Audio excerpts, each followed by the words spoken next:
کی عبادت کرتے تھے, وطن بت کی پوجا کرتے تھے, ساتھ ہی ساتھ اپنے علماء اور مشائخ اور صوفیوں کو انہوں نے رب تک بنا لیا تھا. یہ توحید میں گڑبڑ تھی. رسالت میں گڑبڑ کیسی تھی؟ نبی کی, رسول کی رسالت کو ماننے کے بجائے انہیں رسالت کے درجے سے اٹھا کر خدا کے درجے میں بٹھا دیا, اور جو علماء تھے, جو مشائخ تھے, ان کو نبوت کے درجے پر بٹھا دیا. گویا کہ ان کے علماء اور مشائخ کی وہ بات من و عن, بلا کسی چوب و چرا کے مان لیتے تھے.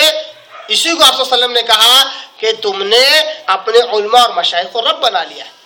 گویا کہ اللہ کے رب ہونے میں بھی, خدا ہونے میں, خالق و مالک ہونے میں, الہ ہونے میں دوسروں کو شریک کرتے تھے, اور اپنے رسول کی رسالت میں بھی دوسروں کو انہوں نے شریک کیا. ان دونوں چیزوں سے جو دین اللہ تھا وہ بدل گیا اور ان کا خود ساختہ دین بن گیا. تو اللہ کو ان کا یہ جو دین تھا, یہ جو منہج تھا, یہ جو مسلک تھا, یہ جو طور طریقہ تھا, اللہ کو پسند نہ آیا. اللہ نے انہیں دین اسلام سے ہی خارج کر دیا, دین اسلام سے ہی خارج کر دیا, اور کہا کہ تم دین اسلام سے خارج ہو گئے, اللہ کے دین کو چھوڑ کر ایک ایسے دین کو پسند کرتے ہو جو تمہارا خود ساختہ ہے, خود کا بنایا ہوا ہے.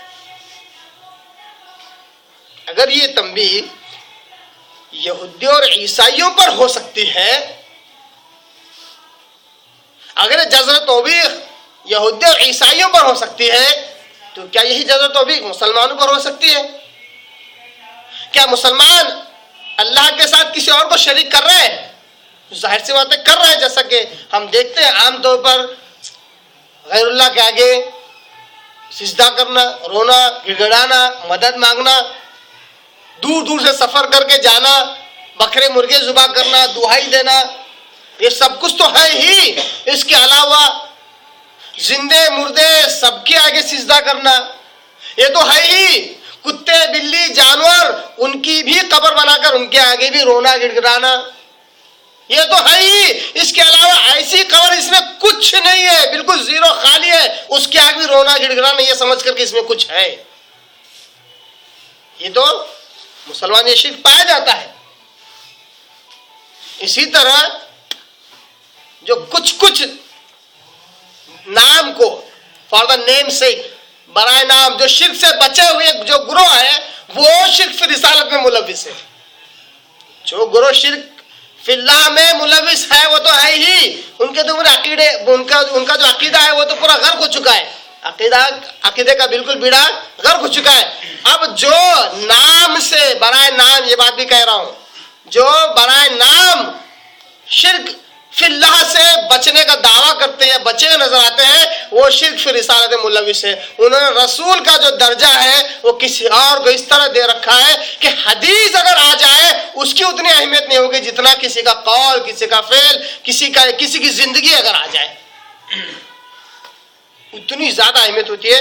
مجھے بڑی حیرت ہوتی ہے. ایک مرتبہ میرے ساتھ ایک واقعہ ہوا, کسی کام سے میں حیدرآباد میرا جانا ہوا, وہاں پر ایک بزرگ ہے بہت پہنچے ہوئے, ان کے ساتھ کچھ دن وہاں رکنے کا موقع ملا. اب وہ میرے سے بہت زیادہ متاثر تھے, ایک بچے کی طرح مجھے دیکھتے تھے, کافی عمر رسیدہ تھے. بات کرتے ہوئے انہوں نے اپنے پیر و مرشد کا تذکرہ کیا اور کہا کہ میں نے پوری زندگی ان کی نقل کی ہے. کیا کہا؟ میں نے پوری زندگی, ایک ایک لمحہ, ایک ایک قدم میں نے ان کی نقل کی ہے. یہاں تک کہ جب وہ رات میں تہجد کو اٹھتے تو میں نے ان کے ساتھ 25 سال گزارے. ہر روز راتوں میں تہجد کے لیے ان کے لیے پانی رکھتا اور ان کی ایک ایک نقل کرتا. وہ جو پڑھتے میں پڑھتا, وہ جو عمل کرتے میں کرتا. اب آپ غور کر سکتے ہیں کہ اس شخص کی زندگی میں کون سمایا ہوا ہے, کون سمایا ہوا ہے؟ اللہ کے رسول سمائے ہوئے ہیں. اب ایک یہاں پر اشکال پیدا ہو سکتا ہے یا ایک جواب دیا جا سکتا ہے کہ صحابہ جن کی وہ اقتدا کر رہے ہیں، جن کے پیچھے وہ چل رہے ہیں، وہ 100% اللہ کے رسول ہوں گے، یا اللہ کے رسول کی طرز پر ان کی زندگی ہوگی؟ ایک جواب یہ ہو سکتا ہے۔ آپ خود ہی ایمانداری سے اپنے دل پر ہاتھ رکھ کر سوچیے، کیا ایسا ہو سکتا ہے کہ آج کے زمانے میں کوئی شخص 100% رسول کی زندگی پر کوئی اپنی زندگی گزار رہا ہو؟ چلو مان لیتے یہ بھی ہے۔ اگر 100% آپ وسلم کی زندگی پر اگر ان کا پیور مرشد اگر زندگی گزار رہا ہے، ہم نے 2-4 سوال کی، یہ عمل کہاں سے، یہ عمل کہاں سے، یہ عمل کہاں سے، کچھ نہیں پتا، ٹوٹلی بلینک ہے۔ ان کو بس یہ پتا ہے کہ انہوں نے کیا عمل کر رہے ہیں، کون سی حدیث سے ثابت ہے، کون سی قرآن کی آیت سے ثابت ہے، کچھ نہیں پتا، ٹوٹلی بلینک۔ اب آپ بتائیے کہ وہ اقتدا آخر کر کس کے رہے ہیں، کس کے پیچھے چل رہے ہیں؟ رسول کا درجہ کیا کسی اور کو نہیں دیا؟ تو یہ کسی خاص شخص کا یہ عمل نہیں ہے، امت مسلمہ کے اکثر افراد، اکثر گروہ اور فرقے شرک فی رسالت ملوث ہے۔ نبی کی رسالت کا جو درجہ ہے وہ کسی اور کو دے دیا ہے، پوری زندگی اس پر عمل کر رہے ہیں، اور نبی کے نام سے ایک یا تو نبی کی جتنی حدیث وہ چھوڑے ہوئے ہیں، اور اگر کچھ حدیثیں پکڑی ہوئی ہے تو وہ ساری جھوٹی، من گھڑت، ضعیف، موضوع حدیثیں نبی کے نام سے گھڑ گھڑ کر ان حدیثوں کو سینے سے لگائے ہوئے ہیں، اور جو حقیقت ہے وہ ان سے کوسوں دور ہے۔ اصل دین کا تعارف کیا ہے؟ اصل دین ہے اللہ کی توحید برقرار رکھنا اور نبی کی رسالت کا جوں کا تو حق ادا کرنا، یہی اصل دین ہے۔ اور ہر زمانے میں ہر نبی آتا تو انہی 2 باتوں پر ترجیح دیتا، کہتا کہ اللہ کی عبادت کرو، واطیعون، اور میری اطاعت کرو۔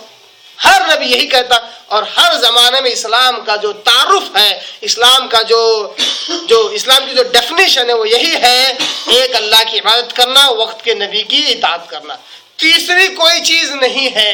چاہے آپ وسلم آخری رسول ہیں، ان کے بعد کوئی رسول نہیں آنے والا، اور ولو بالفرض اگر مان لیں کہ اسلام پورا بگڑا ہوا ہے، تب بھی غیر نبی کی اطاعت ہم نہیں